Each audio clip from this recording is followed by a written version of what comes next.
January 19th, 2017. From El Cajon, California, this is episode 118 of You Can Bet on That. Hi, everybody. Welcome to You Can Bet on That, a podcast for the recreational gambler. My name is Mark Duvall, and sitting across from me is Dr. Mike. Hello. So let's just get this out of the way, all right? As I'm sure all of our listeners know. It's nice to take it right off the bat. Just pound it right in. Just bad beat. That's what I agree. That's what I agree. The Chargers are moving to Los Angeles. That is confirmed. So we are going to talk about, I was thinking about it, Mike. I've got so many conflicting feelings about this. Oh, I know. As we talk about it, I'll probably contradict myself along the way. But yeah, sure. I mean, we've lived here all of our lives, and that's our team. We love the Chargers, but the last few years have been so rough. Yeah. It's kind of like good riddance, in a way. That is, in a way, that's right. And certainly when it comes to the ownership, right. We have no allegiance or loyalty to the ownership at all. No, terrible. Let's see. My first owner with the Chargers, let me put it this way, the first owner when I followed the team. Mm-hmm. Because, as a little kid, I didn't really follow the Chargers. Right, there were owners. But Gene Klein was the first owner that, we really bought into. And Klein was a good owner. I had no problem with Gene Klein. Yeah. I'll tell you, the Spanos family, terrible. Just really terrible. Terrible. Dean Spanos is certainly the villain in San Diego these days. You were talking about the team. It's been bad lately. The Chargers have never been a great team. No, the one year they went to the Super Bowl was kind of a fluke. It really was. It wasn't one of their better teams. No, it wasn't. It just turned out everything fell into place. They had a great offense back when Dan Fouts was quarterback and Don Coryell was coaching the team, but no defense. No defense. So, it's not like they blew teams away. They had Fred Dean back then, and they had some defensive players who were very good, but for whatever reason, as a team, they did not have a good defense. Yeah. Every game, it was like, okay, well, we'll score 45 points. We just have to hope we can hold them to 44. Yeah, that's exactly that was the way I felt about every game. That was it. Well, Mike, let me ask you this. NFL teams move, and that's not a new thing. They don't really care about the loyalty of the fans in the cities that they leave. We've seen that. It's a business. Bottom line is the business. But have you ever seen a team leave a city and go to a new city that doesn't want them? Right, who actually has a headline in the paper, don't come, we don't want you. That's right. And there was it the Clippers or Lakers? I don't know if they were playing each other, but here recently, this last weekend, they announced Dean Spanos was in the crowd. He was at the game. It was at a Clipper game. Okay, they announced him at the game, and the whole arena booed. This is in Los Angeles. Oh my God, what is he thinking? He's sitting there and they're booing him. Yeah. It's like, oh, new football team. You're supposed to yay, I'll go buy a shirt. And not to add too much gossip to the show, but you've kind of heard some secondhand things about Dean Spanos. Right. That, again, it's secondhand, so, right. Well, I have a patient who works for the Chargers and has for many, many years. It's an older woman, right? An older woman. She's in her mid-70s. Okay. She's worked in the ticket office for well before the Spanoses were there. Yeah. And she told me that he is a real piece of work. Yeah. She said he walks through the office and says stuff that shouldn't probably say in front of him. Just like cussing up a storm? Cussing up a storm, F this, F that, F this, F that. In front of, like a bunch of women. Well, employees, basically. It's not very professional. Right. Even if it was a man. It's employees. Right. And you got to act a certain way. Yeah.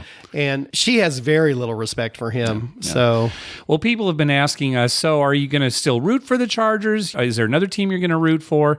And I know some people who are going to still root for the Chargers. Sure. I can understand people just being so angry that they're not going to root for the Chargers. For me, it's very simple.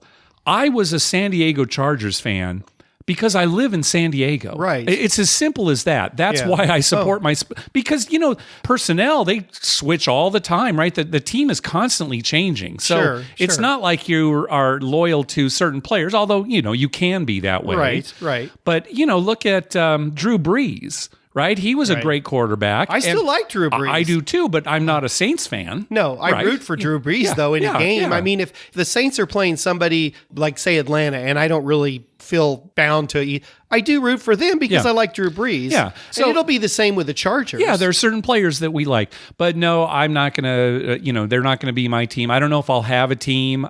Somebody was asking me. Well, and we like football. Yeah, right. And I love the Red Zone personally. I mean, I've said that before. The Red Zone channel. I love the Red Zone channel. I watch all the games. Yeah. So I'll still watch every single game, including the Charger game, when they're getting ready to score on the Red Zone. Yeah. And, if they made it to a playoff, would I root for them? Well, probably. Depends on who they I don't play. know. I don't even know. I guess it would. It depends on who they play.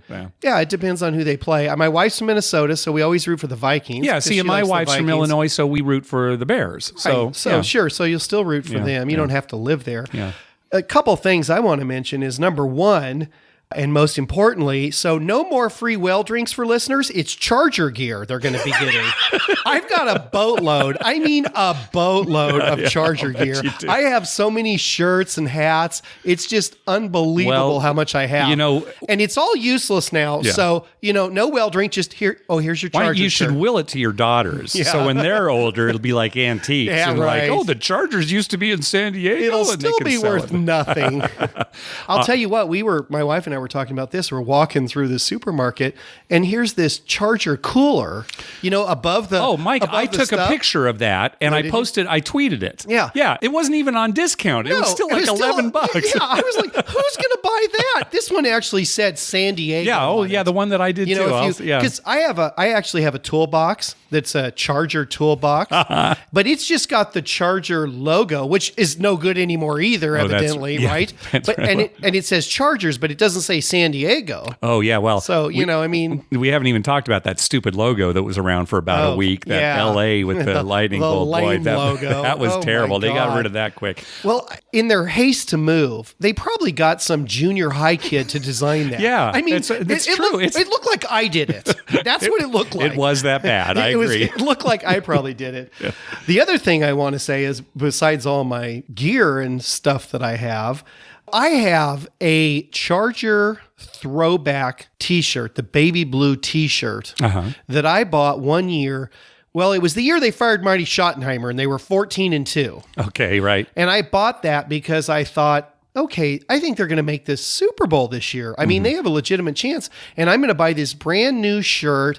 And I bought it like halfway through the season. It's still sitting in a drawer in my dresser, never touched. Okay. Brand new. I probably can't fit in it now because the shirt shrank somehow in the drawer. They shrink. Yeah. So I won't be able to wear that, but it's brand new. All the other stuff is old, and I feel like, okay, but I look at that shirt and it really pisses me off. All right. And so that people are going to get that instead of well drinks? Instead of well drinks. I guess you're just not interested in meeting listeners anymore. No, then, right? They're all mad. Well, this one's dirty. Yeah, well, I wore it a ton of times. I mean, I have some that are pretty beat up. I still have my Charger Power t-shirts back from the 80s. Yeah. My daughter was wearing one of them as a nightgown for a while there. Oh, it's terrible. All right. Well, this is a gambling podcast, so let's move on. But let's still talk about football. So it turns out that the college championship game was last week. Great game. Yes, we've been seeing some crummy NFL games, but that was a great college game. And Clemson won. They were the underdogs. I think they were like 6-point underdogs. Yes. Well, apparently Vegas really took a bath on this game. A huge amount of the wagering was on Clemson and on the over. Right. Which, it was 34-31. So, the over also won. William Hill, one of the sports books operating in Nevada, they alone suffered a 7-figure loss. Wow. So that's all people were doing. They just wanted to bet on Clemson. Yeah. Well, maybe they'll make it up on the Super Bowl or something. There are times when, the books do well, but it kind of shows you that lines don't move too drastically. Even though all this money was on Clemson, they're not going to drastically move the line. Well, it's hard to. If you had asked me before the game, I would have said Alabama wins by 14. Oh, really? That much? Yeah. Okay. I mean, they're a great team. Yeah, sure. I mean, they'd probably beat the Chargers. Yeah, I think honestly. Yeah. I mean, they'd at least give them a good run for their money. Yeah. And so I would have picked Alabama of course, they won, 4 of the last 5 years? Yeah. But the one year they didn't win, it was Clemson. Clemson, yeah. So, but anyway, I'm just glad it was a good game. Yeah, it was a great And game. I think from now on, what I'm going to do, here's when someone asks you if you are rooting for the Chargers or do you have a favorite team, just tell them what I always say. What do I always say? I root for the same thing every game. Overtime. Oh, that's right. He loves overtime. I love overtime. Yeah. Overtime's the best. Everyone should root for overtime. Who cares who wins? Overtime is where it's at. That's right. Unless you got money on the game, and then, you do have other priorities. All right. Yeah, well, maybe we'll touch upon that a little bit later in the show. One more this is a great football story. So Brett McMurphy over at ESPN posted this fun story. So back on November 25th, Brian Yankovitz and Russ Axelrod, 2 lifelong friends in Bayside, New York, decided to bet on an NFL team that week. And what they were going to do is if they won that week, they were going to parlay every week up to the Super Bowl. Yeah, we talked about this before, doing something like this. Yeah. So these guys, they happened to pick the Green Bay Packers. And their initial bet was $300. Well, the Packers have won every game since then, including beating the Cowboys here in the playoffs. So their initial bet was $300. It's now worth $28,213.60. And if they win the next game, Green Bay's playing Atlanta, and they've already made this wager. I think the sportsbook has verified this wager's gone through. If they win next game, it'll be worth $76,176.70. And they say they're going to bet it all on the Super Bowl, and they're not going to hedge. So they're taking the money line, basically. I don't know. It wasn't clear if it was the money line or the point spread, but either way, I don't know. If they're betting on Green Bay every week, you'd think it'd be the money line. You'd think it'd be the money line. The article didn't go into that, but they say, no, we're letting it ride. We're not going to make any separate bets. They're not going to hedge the bet if they get to the Super Bowl. Well, why should they? All they invested is $300. That's right. That's what they plan to do, and they're sticking with it. Yeah. So hopefully, I hope good for them. I hope they not win. That I'm necessarily rooting for Green Bay, but it'd be nice if they won. Well, now hearing this, I may have to root for Green Bay just for those guys. Yeah, really. I'd love to see that win. Yeah. But I can't root for Green Bay. It's tough. I mean, and my wife's from Minnesota, so Green Bay's their rival. Well, if I'm a Bears fan, I'm certainly not a Packers fan, right? But a lot of her family are Green Bay fans because they someone live in Wisconsin. God, I just want to see new teams. Yeah, sure. It's like why I didn't want Alabama to win. It's the same reason I don't want Green Bay to win or New England. Yeah, give me Atlanta. Yeah, all right. Well, we'll see after this week. Anyway, we are kind of rooting for him. Hey, we got some great news. A couple weeks ago, we won the Editor's Choice Trippies for Best Podcast. We actually tied with Vegas Fanboy. Good. And so that's a very nice, our first award, award-winning podcast. Thank you, everybody who voted for us. Well, it's all the editors. I know. But even the people who voted for us. Oh, on the Reader's Poll. Yeah, the Reader's Choice was 500 by midnight. So congratulations to Tim and Michelle. Of course, they put on a great show. So, but I'm sure we garnered a few votes in that. I think so. That Chuck was saying that it was very close. The voting was very close this year. So maybe we were, in the race. I don't know. Well, whoever voted for us, we appreciate it. Yeah, thanks very much. Actually, Tim and Michelle on their latest show, they go through all the trippies. So listen to that episode. And I imagine Vegas Tripping is going to be releasing a podcast of the live streaming when they actually announced the awards last week. It hasn't come out yet, so I suspect that's coming up. Yeah, I think we won anyway. Because we just enjoy doing this, right? Oh yeah, we're winning because you're a winner, Mike. Yeah, no, I mean, did I get a trophy? Yeah, I'll make one for you from all these pieces over here. Well, yeah, okay. But no, seriously, I mean, we love doing this. So we win no matter what. Yeah, that's right. We win no matter what. I can't keep telling myself that until we really win. I just wish that was the case at the casino every week. No, we win there too. Sometimes. Yeah. So on last episode, we talked about the Quest for Rewards promo that Caesars has going and how Canadian residents who win something through that promo have to solve a math question within a certain amount of time to actually receive the prize. Several listeners provided additional information. So what it is Canadian sweepstakes law states that a giveaway cannot use pure luck to determine who wins. There must be at least some element of skill involved. Skill, not math. If it's stated skill could mean a lot of things. Skill could be anything, but typically that skill is a math problem. that has to be solved within a certain amount of time.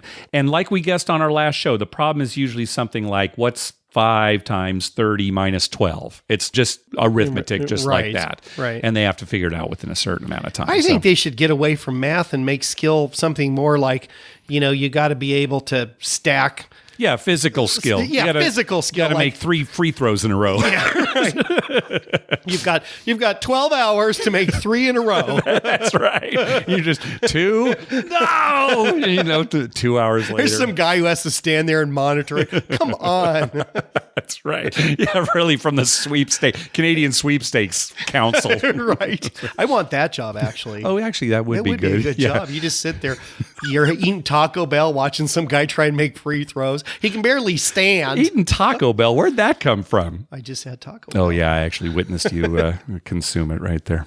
We got an email from listener Guy in the UK. I'm just going to read what he said here. My question is about your thoughts on strategies on pressing your bets while playing craps. I've heard your tales of building up large bets during a monster roll, whereas my own basic strategy of alternating between collecting and pressing a single unit when numbers are rolled, usually just 6 and 8, doesn't seem to ever rack up massive profits. Also, do you ever press your pass line bets?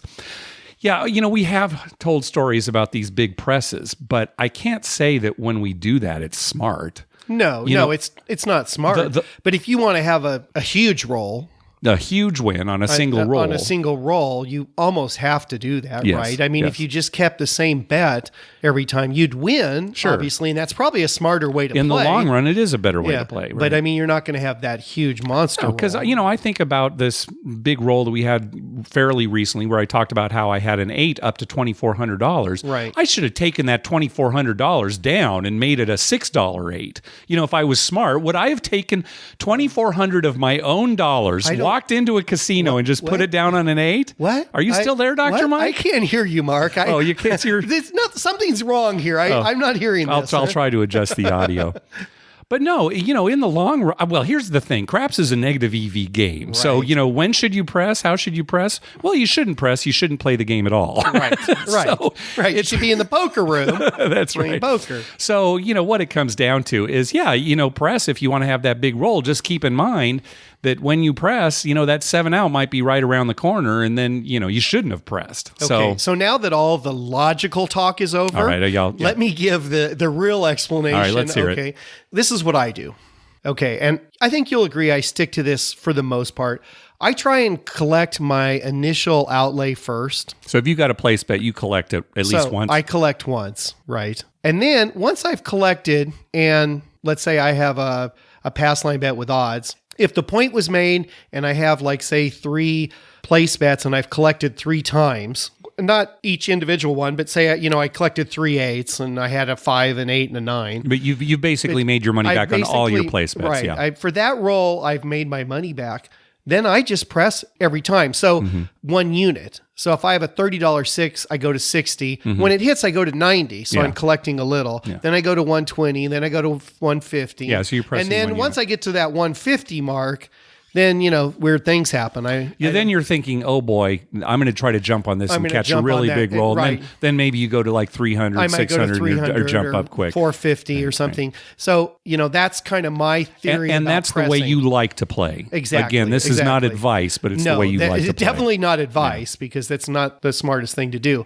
But I try to be aggressive, but at the same time, collect on that roll. I don't want to just immediately press. You see people who immediately press, and sometimes that works in their favor, but that's a very aggressive way to play. Yeah. As far as the pass line, what I've been doing lately, and I guess this has worked out more often than not, but I make a bet like a $50 line bet with full odds. And if they hit that first point, my next, I actually go down to a $25 line bet. Reduce it, Yeah. So I'm ahead on the pass line for that roll. Mm-hmm. Now, if they make a second point at 25, then I go back to 50. Okay. Because if they don't make that, I've still won the 25 bet. It's still a winning roll for me. Yeah. Right? Yeah. But I go down instead of up on the pass line. And us mere mortals, we could do the same thing, starting with maybe 10 on the line, reducing it to 5 if a point is made, and then pressing after that. Yeah. That's not a bad way to go. Yeah, that's not bad. You know? I mean, you are putting a lot out there hoping the first point is made. Yes, right. And, you could argue that's probably not too smart. You should probably stick with 5. But, the philosophy behind pressing is, well, I'm going to try to catch a big roll. And it doesn't always work, but every once in a while, you catch lightning and then, and it's like we've said this before. We talk about when that does work for us. We don't talk about all the other times because it's really not very interesting. It's when like, we lose, a lot of times we try to jump on a roll and then 7 out. It's like, why did I press? Right. So, Well, it's like my dad says, why is it when we got everything all pressed up, the 7 comes up?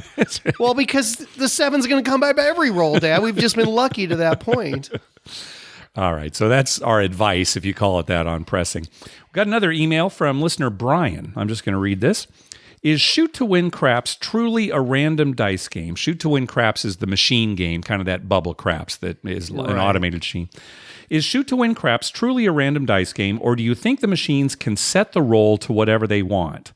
I can see the use of magnets, the length of vibration during the roll, slight tilts in the floor of the dice pit, etc., being used to manipulate the roll based on how much money is currently bet on certain outcomes. I realize you guys play at the real tables instead of these mechanical monstrosities, but would still like to hear your opinion. Also, is Shoot to Win Craps allowed in California since it's a machine and not a table game?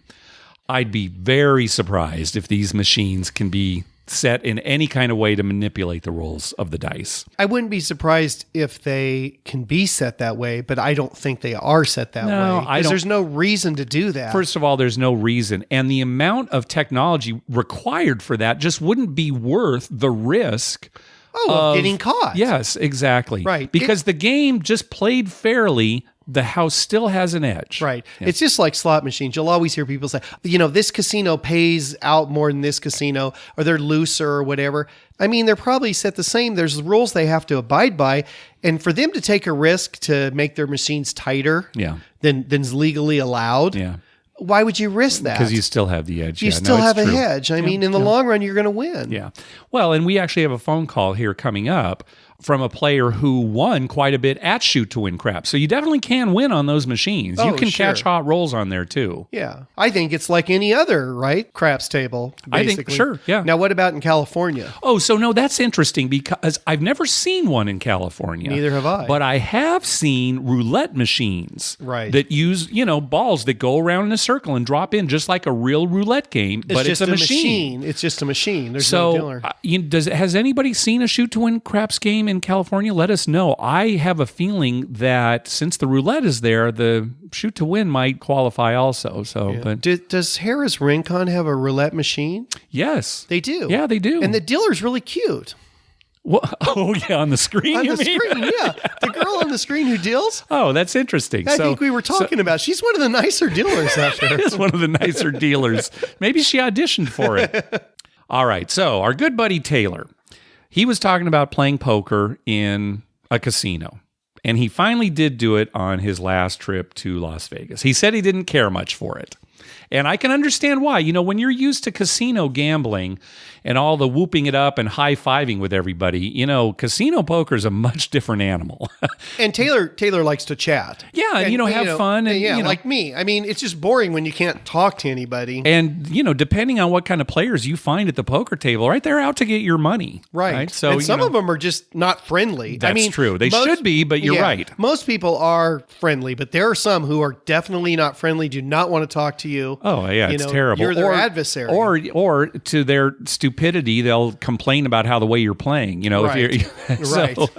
That's another thing. I know, it's so awful. You should never complain about the way somebody plays. Yes. Because typically, if you're complaining, you think they're playing bad, which is what you want. Favor, yeah, now which is what you want. If you want to get mad and you say, God, why do you play so good? Yeah. This is ridiculous. Why don't you leave? You're too good a player. You get that at a table.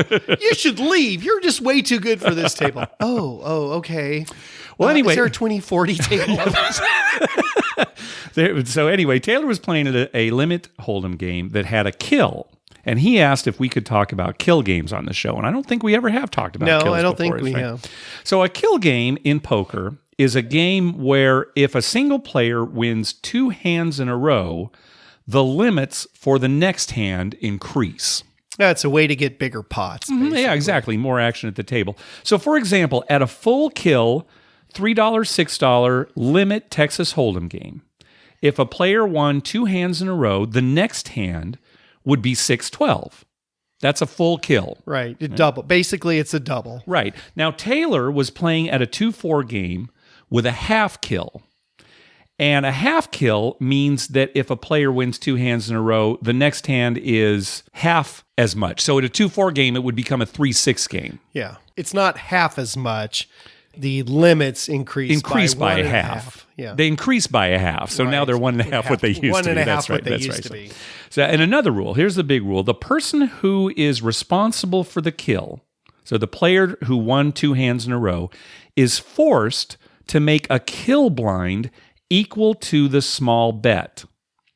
So in a 3-6 game that has been killed up to a 6-12 game, the killer has to make a $6 blind bet before any of the cards are dealt. It's kind of like punishment for winning 2 hands. Yeah, that is kind of the way it is. And it sucks when, the second hand you won was maybe a very small pot. Yeah, that's right. And you're great, I got to force to be in here. Sometimes they have limits, that you have to have won a certain amount in the 2 pots. Right. But the way they keep track, they have a lammer on the table. It varies from casino to casino, but it might say no kill on one side and kill on the other. Or it could say no kill on one side, half kill on the other. Sometimes it says first pot on one side and then kill on the other. Basically, every time a player wins a hand, they get that lammer. And if it's the first hand they've won in a row, it'll stay up on no kill or first pot. Right. And then if they win the next hand, the dealer flips it over to kill so that everybody knows, the camera and everybody at the table knows that it's a kill pot. In addition, the player that kills the game will be the last to act on the first betting round.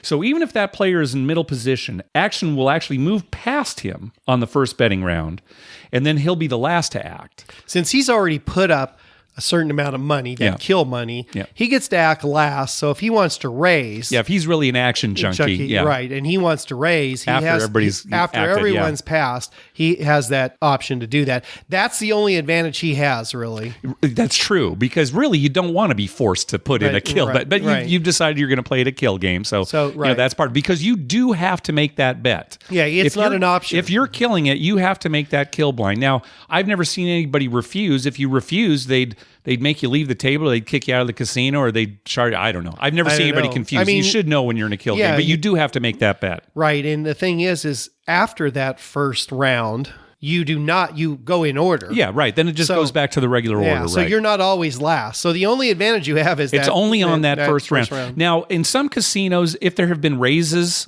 in front of the kill person, or like 2 raises, then maybe things change and the killer's not last to act. It'll really depend on the casino. Right. But if there are no raises, the killer's always the last to act on the first betting round. I guess one of the big advantages too, besides that you can raise it, is also if it is raised in front of you, you're last to act.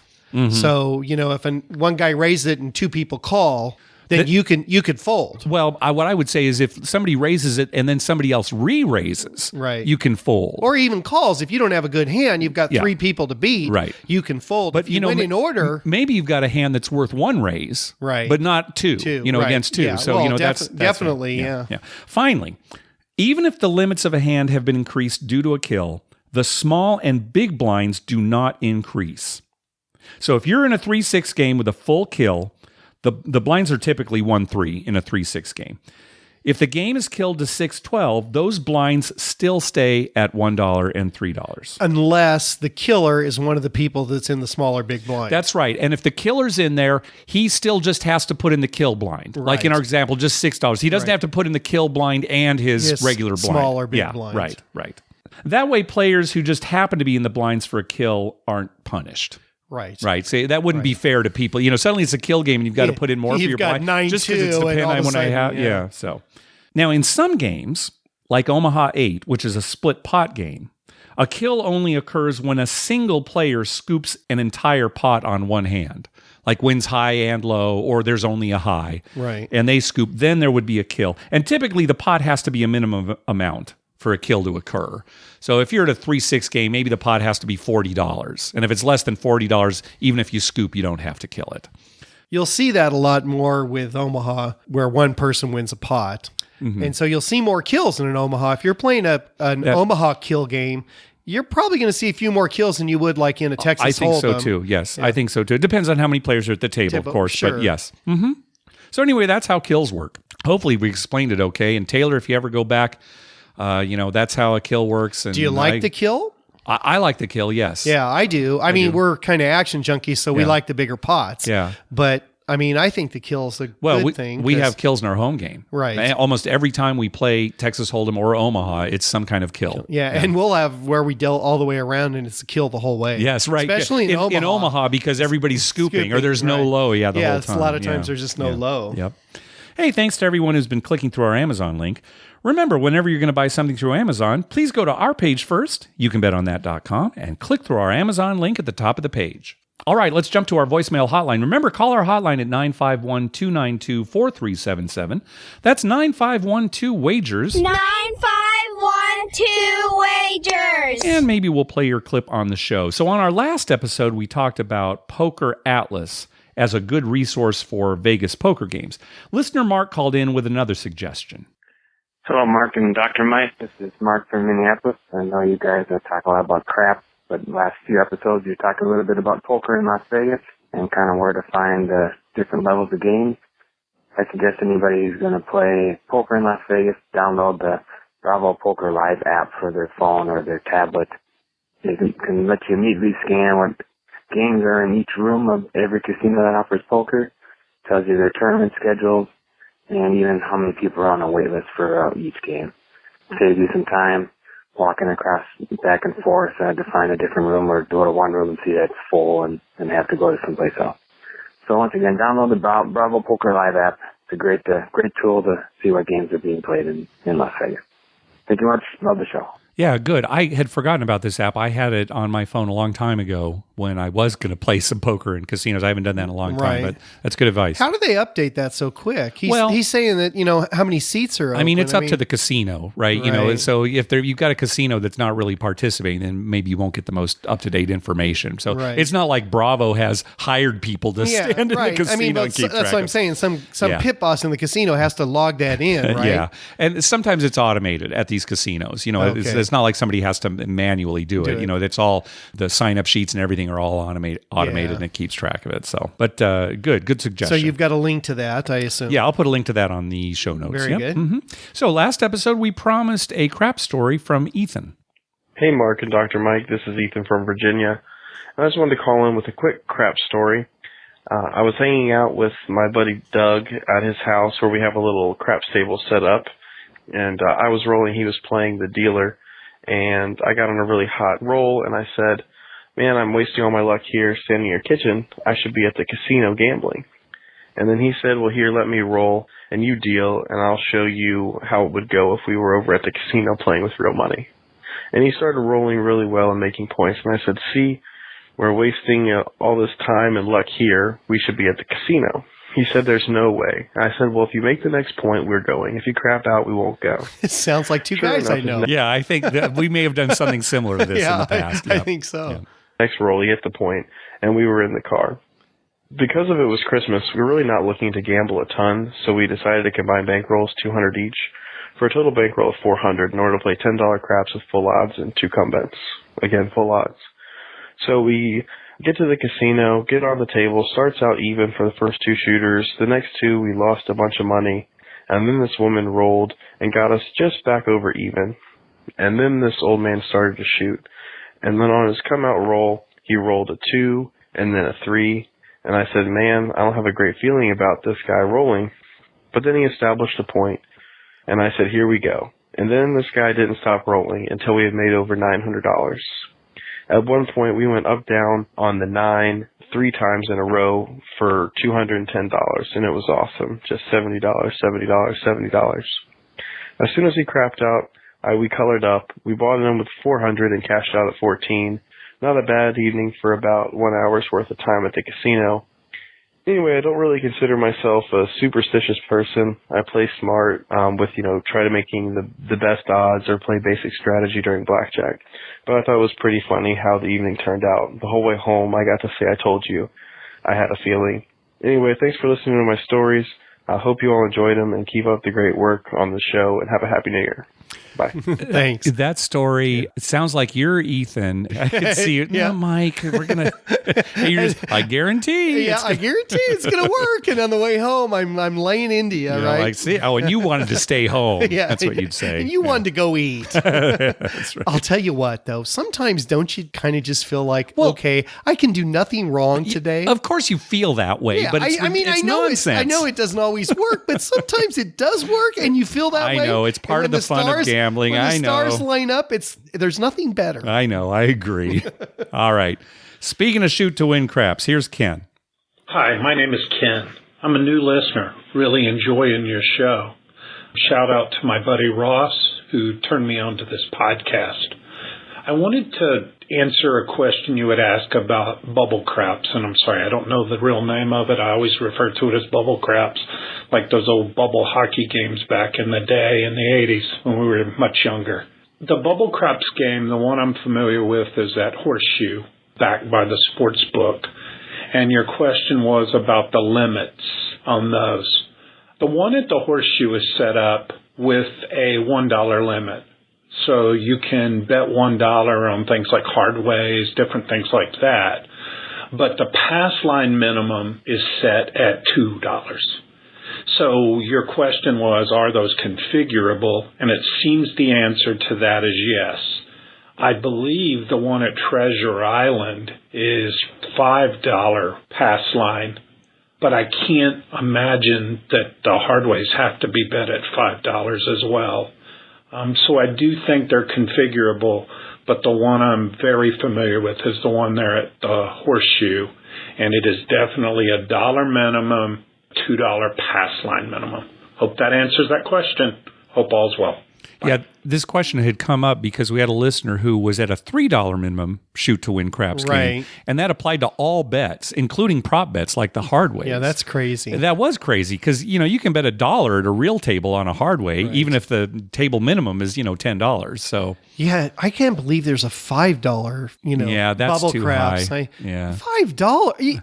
There's just play at a regular tables, table, $5. And I still think that those prop bets should be less than $1 because again, you can bet dollars at real tables. Those should be 25 cents. You should be able to make prop bets, hardways, what have you, for 25 cents. I don't know because when you cash out, you don't get coin. Right. You're going to get a printout. You're going to get a slip, you can get 18 cents or whatever. I mean, you can get down to the penny, right? So I don't know if they're programmable to less than $1, but I certainly think on prop bets they should be. If you're going to be able to program something, you should be able to program it to anything, right? Well, you'd think so, a penny. But it depends on how the machines were made. So. Yeah. Okay. Well, thanks, Ken, for that info. Yeah. Now, on our last episode, we were talking about Biloxi. And Mike, you were wondering if it was close to Graceland. Right. And it's not. It's like, almost 400 miles away. We looked that up afterwards. Yeah. But several listeners contacted us with another suggestion. Let's hear from Marty. Hey, Mark and Dr. Mike. Marty from Northern California. Hey, just heard you guys talking about Memphis and Graceland and then driving to a casino. I did that same trip a few years ago, and the best thing to do is stay in Memphis. It's great. See Graceland, go down on Beale Street if you like live country music. It's great. You can go to the Fender Museum, I think, is there, or the Gibson Museum is there. Lots of cool stuff. And then about an hour from Memphis is Tunica, Mississippi, just across the border in Mississippi. They've got a bunch of casinos there. I think there's a Golden Nugget there. There's a Horseshoe there. 100 times odds. Great place to go hang out for a day. Again, we made that trip a couple of times and then just back to the city for the nighttime. So probably a better bet than trying to drive all the way down to the Gulf Coast and spending 3 hours or 4 hours a day driving it. So anyway, that's my recommendation for great gambling just south of Memphis. Have a good one, guys. Love the show. All right. Before we talk about it, let's listen to the next call from Shannon because he has a Biloxi trip report and also talks about Tunica. Okay. Very good. Hey, Mark and Dr. Mike. This is Shannon from North Carolina. Called you back for two reasons. First, I wanted to do a little follow-up on the Biloxi trip report. I forgot to mention on the first call that in my really good crap session at the IP, I ended up winning $550, and that's one of my best crap sessions ever as far as a $550 profit. The second thing is that in the entire trip, I played crap 6 times and won 5 of those 6 sessions. So Sweet. Anytime I can do that, that's a very good trip. Also won some on the slots at IP, and I had 2 winning blackjack sessions as well. So it was a great Biloxi trip. Now, the second reason I called back is I heard Dr. Mike mention something about Graceland and visiting Graceland. Well, if you want to do that, you should go to Tunica, Mississippi. Tunica is about 30 minutes to the south of Memphis. And if you ever go to Tunica, the best thing to do is to fly into Memphis, Tennessee, and rent a car. And it's about a 30-minute drive south on Highway 61 from Memphis into Tunica. Now, Tunica is a nice place to go gamble. They have really good craps games, especially at the Horseshoe in Tunica. They also have really nice rooms at the Horseshoe. That's my favorite hotel there, and it is a CET property, so I'm sure y'all wouldn't have a problem getting a room there. So that's where I would recommend that you stay. Now, the problem with Tunica is it's kind of isolated. There's not much to do other than gamble. That's However, if you want to have Graceland as a part of it, I think there's a company that sponsors tours of Graceland, and you'd be like only 30 minutes away from it. So perhaps you could combine a Graceland trip and a Tunica trip. Might be something you'd want to think about. Anyway, really enjoy your podcast, and congratulations on that fire bet win, and I hope to hear about more of those type wins in the future. Thanks very much. Goodbye. So there you go, Graceland, Tunica. Yep. Yeah, except the problem is, and I think Marty made this mistake as well as Shannon, it's Tunica, Graceland. Oh, and they were saying Graceland, Tunica? Yeah, they were saying go to Graceland, all these nice things to do in Tennessee, and then, and then go down to Tunica. Yeah. Marty even said it's a nice go down for a day trip.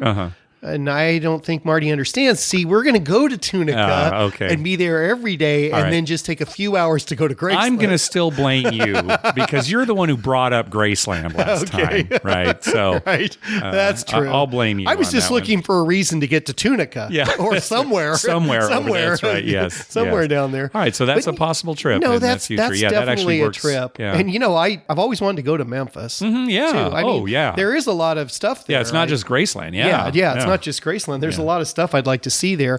And that's something I think our wives would enjoy.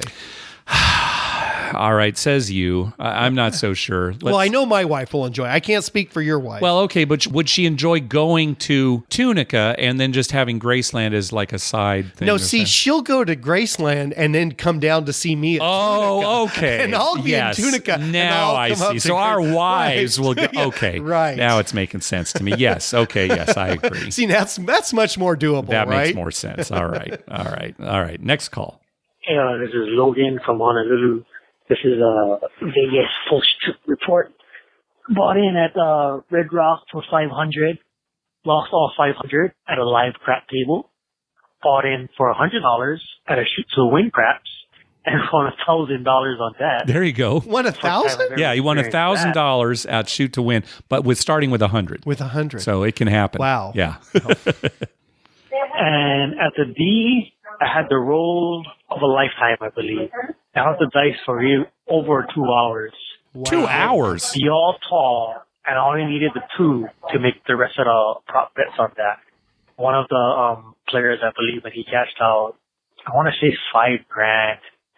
I was like, very tiring. Okay. Thank you. All right. Well, good. Congratulations, Logan. He was wore out. He was wore 2 hours. I mean, seriously, if I'm on a table and a guy shoots for 2 hours. Yeah, even if it's a busy table and the rolls aren't coming that quickly. No, that's a $30,000. That's huge. That's at least $30,000. All right. Let's hear from Chris. Hey guys, Chris from Canada. I've been listening to you guys for a while now and had a great time with some of your stories and a lot of your talk, especially about craps. I normally only play blackjack. So when I was in town last week for CES, I took the opportunity to try craps for the very first time. And in fact, it was because of listening to your particular podcast weekly that I even had any idea what the heck I was doing. But I was a complete noob walking up to a table. It was actually at the Excalibur. It was great, $5 table. The dealers were amazing. They were so supportive. Now, I must say this was during the day, so it was, I wouldn't say it was quiet, but it was definitely less busy than in the evenings. They were awesome. They taught me the 3, 4, 5 odds. They taught me how to bet on the pass and adding bets to the line using the come. And it was fantastic. And even that very first session, I bought in for $50 and I ended up leaving the table with 100. And, that's always a good thing. I did have a question though, because I played a couple of times after that, and I was always after reading a little bit, I understand that I'm a right better most of the time. I go ahead and I bet the pass line mostly. But there was one session I had at New York. I played a couple of times during that trip, and I just couldn't win. I couldn't win on the pass line, and it never occurred to me during that session to maybe jump to the don't pass and become a wrong better for however you do that. I was wondering if you guys had any feedback on whether or not you strictly play right or wrong all night, or if you do a mixture of the two. Either way, thanks very much. I appreciate the podcast, and you might hear from me again. Take it easy. Bye.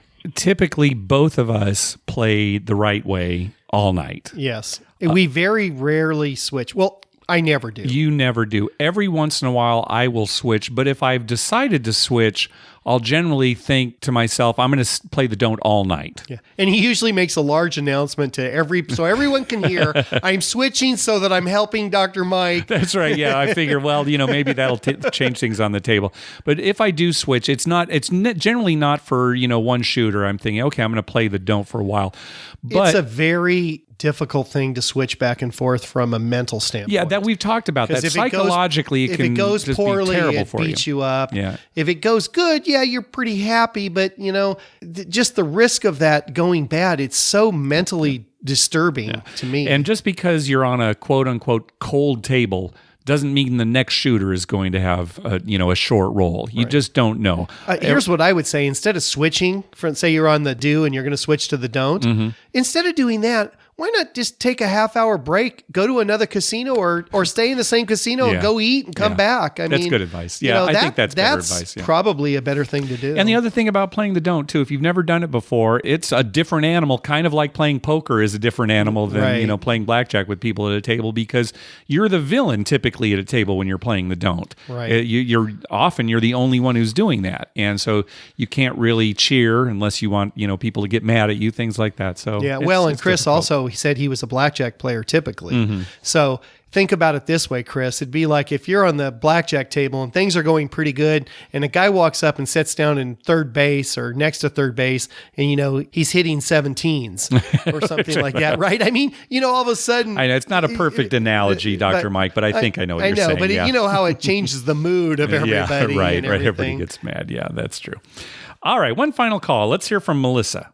Hello, it's Melissa from Dallas. I just wanted to say thank you for inspiring me to try craps and hearing you talk about it. I learned it off of YouTube videos, and so far it's been like a ATM for me every single time I play. Nice. I just seem to go on a monster roll, and my husband, you would laugh, he said, how long do you have to keep rolling? And I was like, I will roll all night long, but thank you. Anyway, to scratch the craps itch, oops, that doesn't sound right. I went to Oklahoma to the Choctaw Casino, and there they play it with cards and not dice, and it's definitely not as fun, but it did seem the 7 came up less.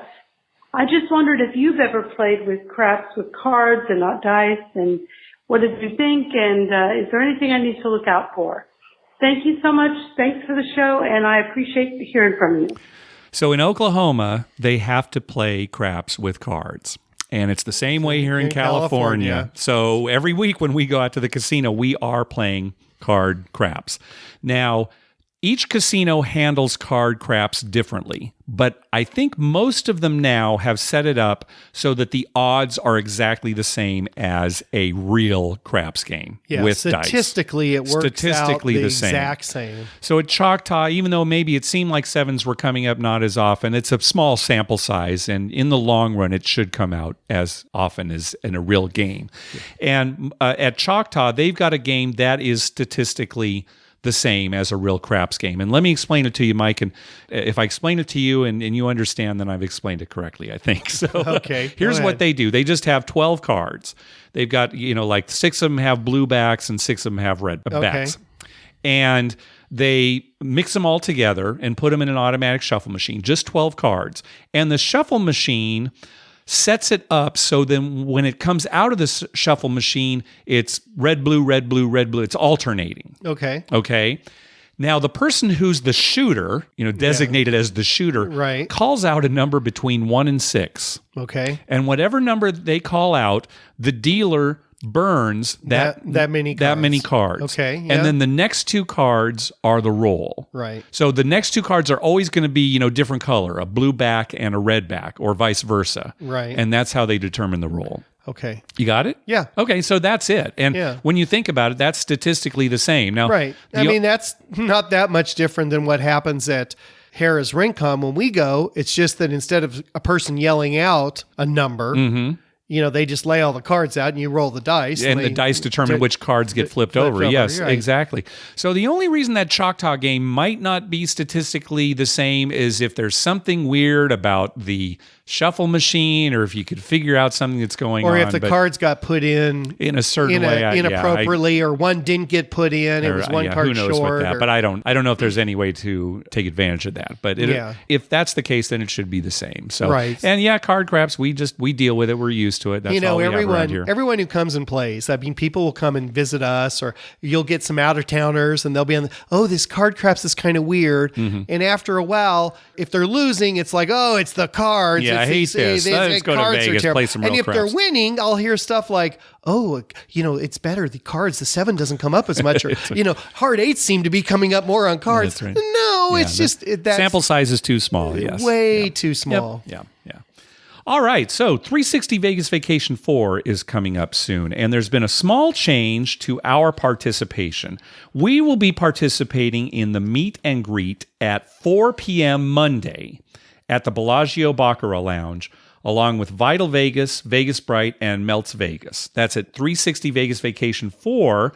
Originally, our meet and greet was going to be on Tuesday at 4 p.m., but by then, everyone attending would have already met and greeted us, I would think. Probably, right? Because we'll be at the other stuff, too. Yeah, we're going to go to the other stuff. Plus, we need to fly out of Vegas that Tuesday night, so that would have been kind of cutting it close. It would have been hanging over our heads and, everything.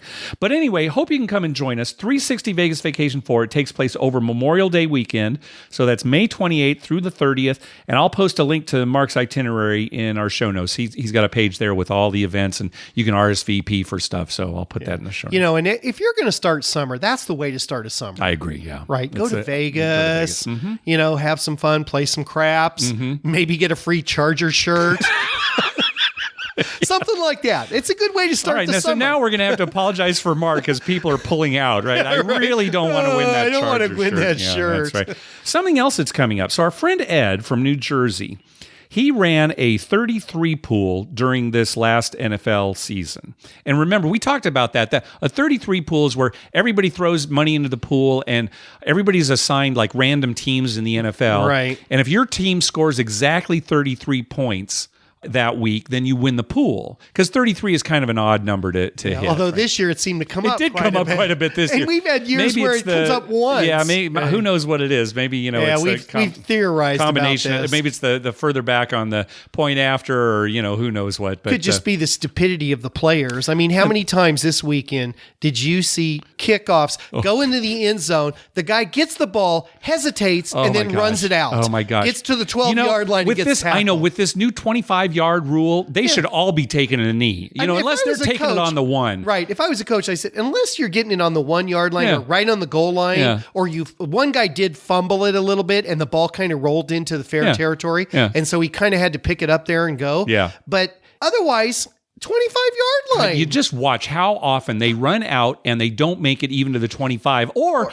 this even last to the weekend, 20. I saw him. They go, he got to the 30, 35, and then there's a penalty. Right. Which wouldn't have happened if you'd just taken a knee. Right. So, all right, we can go on and on about. And that poor guy who accidentally fielded it right at the 1 yard line, and then he stepped out. Yeah, he was right there by out of bounds, and he just he couldn't do it. He was thinking, I don't want to do this, and he just carried it out. And the silliest thing about that is if he'd let it go, it probably would have went out of bounds. It would have gone out of bounds. They would have got it. Yeah, it would have been a penalty. Yard line. Yeah, that's right. I think it's the 40 now, right? Because it goes from the 25. Anyway, it would have been 25 plus 15. Right, it's the 40 yard line.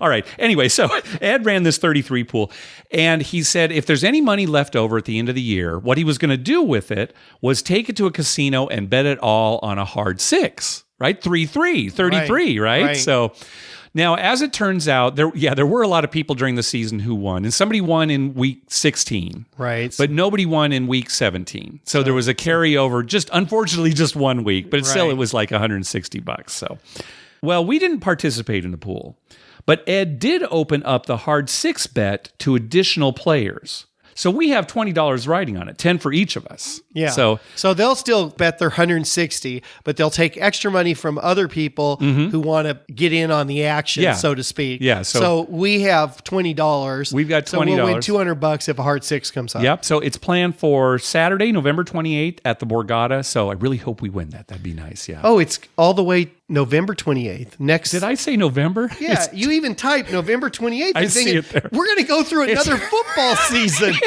Boy, Ed's really like, I think I'll hang on. He must be investing this money or something. Oh my God. Now I'm going to stress over this all night long because there's no way to edit this out of the show. January 28th. Now that makes Saturday, more sense. January 28th at the Borgata. Prior to the Super Bowl coming up. Yes, that exactly. Makes a little more so sense. We'll let you know how that turns out. Some more betting here. So Louise in the UK, she noticed that there was a horse running at Punchton Racecourse over there in Ireland named Dr. Mikey. Oh, nice. Huh? Yeah. Well, so she made a bet on him for us to come in first or second. So unfortunately, he didn't place, but thanks, Lou, for the bet. Dr. Mikey, how could she not bet on it? What place did he come in? I don't know. Probably She didn't dead say. last. And coming in 18 lengths behind Dr. Mikey.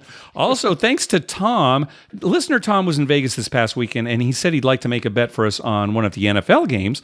So, Mike, you picked Kansas City at -1. They were at home and they were playing so well, and Pittsburgh's been up and down, and I thought, this is, -1. Yeah. It's not going to be that close. And they lost. Yep. So, but anyway, thank you, Tom, for Refereeing making was the bet. terrible. Yeah, So it was. I'm the not taking all the blame on this the one. officials in that game, it was strange. All right, well, that's going to do it for this episode. Hey, we want to thank some people for some PayPal donations. First of all, Brian, thank you very much. Also, Will says, thanks for playing my message. As always, I enjoyed hearing your commentary about it, as well as everything else on the episode. Hey, be sure to check out our TV listings showing all the gambling-related shows coming up within the next 2 weeks. We update those listings every Wednesday using a customized program to search through all the raw American TV data. Just go to our webpage, youcanbetonthat.com, and click on the link at the top that says TV listings. We'd love to hear from you. Call our voicemail hotline at 951-292-4377. That's 9512-WAGERS. Or you can email us at youcanbetonThat@gmail.com. Also, follow us on Twitter at youcanbetonThat. We tweet when we're heading to a casino, and we'd love to meet up with you. Like us on Facebook at facebook.com/youcanbetonThat. And finally, head on over to iTunes and write a review on us. When you do, it helps us get new listeners. Mike, we're going to a poker tournament this weekend. Yeah, I got a nice poker. Our friend Dave's having another poker tournament. Yep. And you know what? We're going to go to the casino Friday night. At least I am. Well, I've kind of decided that I'm going to go. Oh, really? Yeah, because we have a bunch of free play coming and stuff, and I just want to go. Well, we had a winning weekend this last week. We had a winning weekend. You're anxious to get I got back. the craps itch, like Melissa said. Yeah. But the other thing about that is, I was going to say, so I'm going to go Friday. So Saturday, I'll have no desire to go to the casino at all. Uh-huh. So I'm going to play to win this tournament. Oh, okay. I'm not going to try and get out within a few hours. Oh, I see. Because usually we go to his tournament, it's like, well, if we're eliminated early, we can still go to the casino. But you'll all be casinoed out. I'll be casinoed out, and I'll be ready to win this tournament. Okay. So look for me on the final table. All right. Anywhere from 4th up, I think. All right. Maybe I'll Periscope when we're there. Maybe if you go further than I do, Shouldn't I'll even just talk about this. The other thing I'm going to say at the end of this podcast is now the Chargers are gone. Okay. We still love football. We're going to love the Super Bowl. Okay. And then we've got college basketball. football yeah, tournament. sure. The NCAA tournament, March Madness. Yep. We love that. Oh, yeah. And then after that, it's just the stinking Padres. Oh, see, I love baseball. And I do love the Padres. I actually like baseball more than I do football. Yeah, I don't feel towards the Padres the same way that I do towards the Chargers at all. It's not even close. But, Mark, they are going to have a really bad team this year. Yeah, I think you're right. A very bad team this year. Yep. They had a very bad team the last quite a few years, and this year I think is going to be brutal. And, it's funny because you and I are the same. We both love baseball more. Mm-hmm. I love baseball more than I love football. I do too. I know it doesn't sound like I'm as passionate about it, but I really do love baseball. Oh, me too. It's not even close. I mean, I like the minutia of it. I like the whole. Sure. Well, I like the statistics. It's very, we're math based, so it's a math lover's dream, baseball, right? Right. So, there's so much to think about, statistically. Yeah. So we love that, but that's all we're going to have. Oh, I know. That's and after it. That's all we got. Ends, then we'll watch some football and stuff and wait for March Madness. Yeah. And this year, I think we should make a March Madness trip somewhere. This year? Yeah. What are you talking now? Why are you bringing this up all of a sudden? Aren't you going to Washington D.C. at the end of that month? That's right. Never mind. I'll be watching it in D.C. next year. All right. I forgot about that. Yeah, I didn't forget. Thanks for listening. Good night.